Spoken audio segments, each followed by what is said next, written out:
This video contains content that may not be suitable for all viewers. Viewer discretion is advised. When you look at the news today because of this coronavirus, you see people mostly buying up all the toilet paper, which is still beyond me. But if you are one of those people that when you go to the store, there is no toilet paper, there is no need to panic. There are things that you can use. And no, I'm not talking about your old shirt, a pair of pants, or old sock. There are things that nature has provided. I found this article and it says 10 things to wipe your ass with in the woods. You know, after reading this article, I see now that black people and white people use different things in the woods. First up on the list that they have is mullein. It says that most leaves do not work well as toilet paper. A lot of leaves crumble when friction is applied, and other leaves are just too soft to remove any grime. Mullein leaves are one of the exceptions if they are fresh. They are covered with fine cottony hairs that lift up and carry away debris. They are soft and strong, especially when doubled up. Trust me. Do not use dried mullein leaves, or those soft cottony hairs will become little itchy prickles that are hard to remove. Next up is slippery elm. It says that slippery elm leaves are quite different than mullein leaves. Elm leaves are not soft. In fact, they could be described as sandpaper. They do, however, get you clean.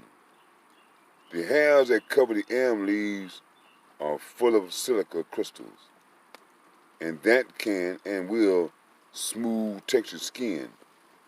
And if you know what I mean, be gentle if you are using elm leaves as toilet paper. It will get you clean, but it will cut you raw too. Next up is moss. It says moss makes one of the best butt wipes ever. Not only is it soft and absorbent, but it also contains iodine. Iodine is a germ killer. So for you nasty folks, stop using toilet paper. Just go on and find you some damn tree moss. Next up we have Spanish moss. I wonder is it hot? It says Spanish moss is actually not a moss, it's a tillandsia in the bromeliad family that grows in the tropics of America. If you live in the South, you are probably very familiar with this air plant. And although it's not a true moss, it's still a great ass cleaner. It does not contain iodine like true mosses, but it does the job well anyway. Be sure to get rid of any bugs that may make the moss its home. They can tear your ass up.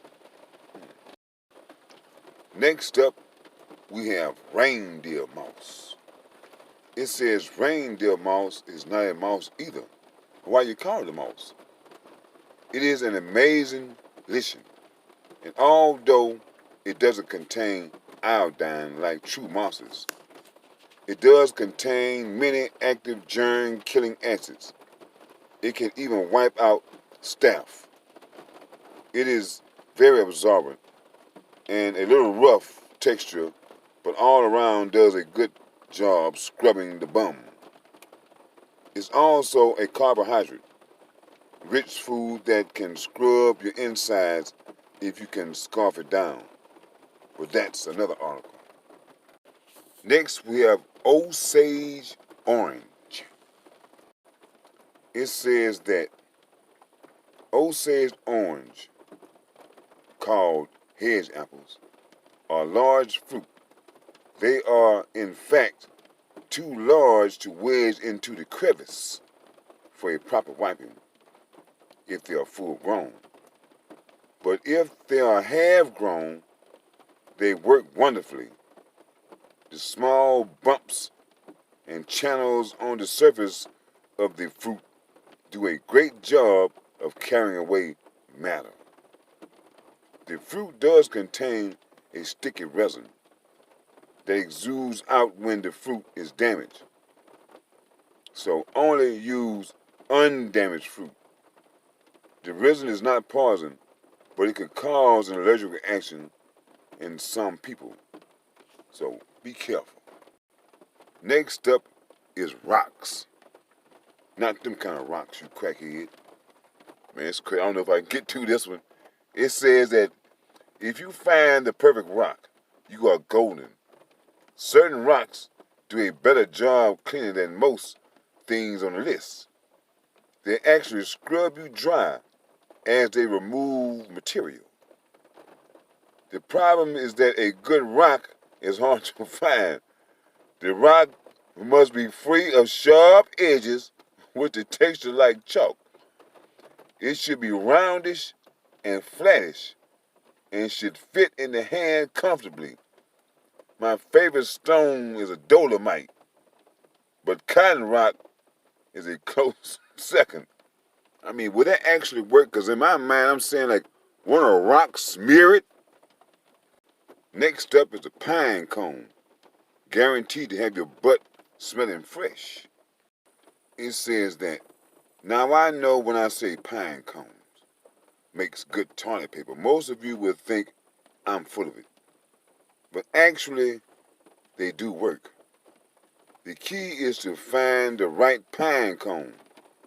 You want a fresh one right from the tree before it has opened to drop its seeds. You could also want to make sure it's not covered in resin and has no sharp points on it. If you find one like the one in this picture, you will have no problem removing sludge from the rear sector and deodorize as well. So if I ever meet one of you country girls smelling like pine cones, I know what's up. Snow. There's got to be a white thing here. It says snow does a fantastic job of scrubbing the starfish, but it does have some serious drawbacks. For one, it is cold, so pucker up. Two, it's wet, and it gets wetter when applied. This can cause drips. As you can imagine, those drips are not very clean, so be careful where your water falls. Also, having a wet bum in the cold weather is not such a great idea, so you are going to want to find a dry area. I'm not a big fan of tushy mush, so I only use snow in emergencies. I can imagine, buddy. So if I ever get up north, I know to try to give me some snow. Not for you nasty, lazy, worthless, don't give a damn people. This one here is for you. Hands. When all else fails, you can use them grippers. It says this practice is common in the Middle East, called the double wipe. Basically, you wipe with your left hand, and then you wipe your hand onto something else. This should only be done if there is nothing else available, and you have a way to wash your hands immediately. Otherwise, you are nasty, and no one will shake your hands ever again. I know I've been saying I want to go to the Middle East. When I go, I'm going to make sure I'm going to have me plenty of toilet paper. I am just trying to figure out why I wasn't corn on the cob on the list. Because as old Rudy Ray Moore says, you get your brown corn on the cob and you wipe. Then you get your white corn on the cob and you wipe again. And if you see some more brown on the white corn on the cob, then you grab you another brown or yellow color on the carb and continue to wipe. So, folks, there you have it. No need to run down to Walmart, stand in these long lines for some damn toilet paper. I've just given you 11 ways to wipe your bottom in a time of a crisis. So stop using your baby's socks, because they only have one pair left. Not to mention the underwear and the old shirts that I was using for the rag to wipe my cough. See, this coronavirus is a teaching thing too. And one thing this coronavirus is going to teach millions of people, that is how to survive.